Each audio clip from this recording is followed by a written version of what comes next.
Le Seigneur allait de lieu en lieu, faisant du bien et guérissant tous ceux qui étaient sous l'empire du diable. En quelques termes, le Seigneur a décrit sa mission terrestre. L'Esprit du Seigneur est sur moi parce qu'il m'a oint pour annoncer une bonne nouvelle aux pauvres. Il m'a envoyé pour guérir ceux qui ont le cœur brisé, pour proclamer aux captifs la délivrance et aux aveugles le recouvrement de la vue, pour envoyer libres les opprimés. Luc 4, 18, 19. Telle était son œuvre.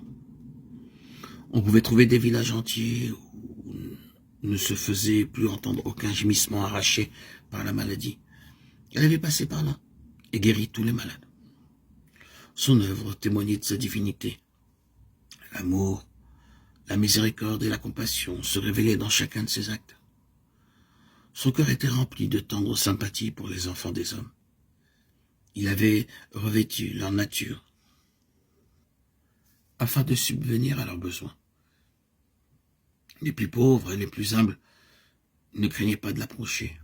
Les petits-enfants eux-mêmes se sentaient attirés vers lui.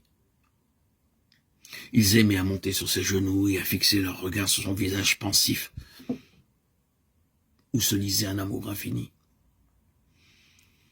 Jésus ne retranchait rien à la vérité, mais il la disait toujours avec charité. Ses rapports avec le peuple étaient empreints d'un tact parfait, d'une exquise délicatesse. Aucune brusquerie, pas un mot sévère sans nécessité. Jamais il ne faisait inutilement de la peine à une âme sensible. Il ne censurait pas la faiblesse humaine. Quand il disait la vérité, c'était toujours avec amour. Il dénonçait l'hypocrisie, l'incrédulité, l'iniquité, mais c'était avec des larmes dans la voix.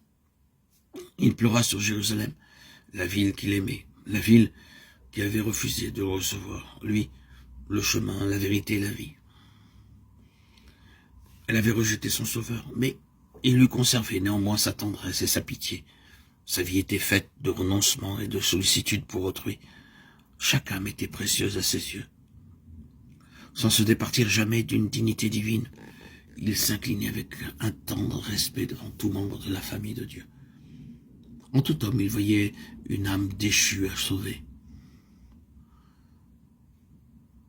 Tel est le caractère de Jésus révélé par sa vie.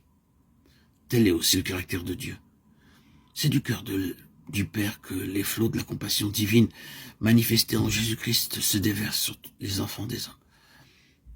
Jésus, sauveur, tendre et compatissant, était Dieu, manifesté en chair, 1 Timothée 3,16. C'est pour nous racheter que Jésus a vécu, a souffert et mort. Il est devenu homme de douleur, afin de nous faire participer à la joie éternelle.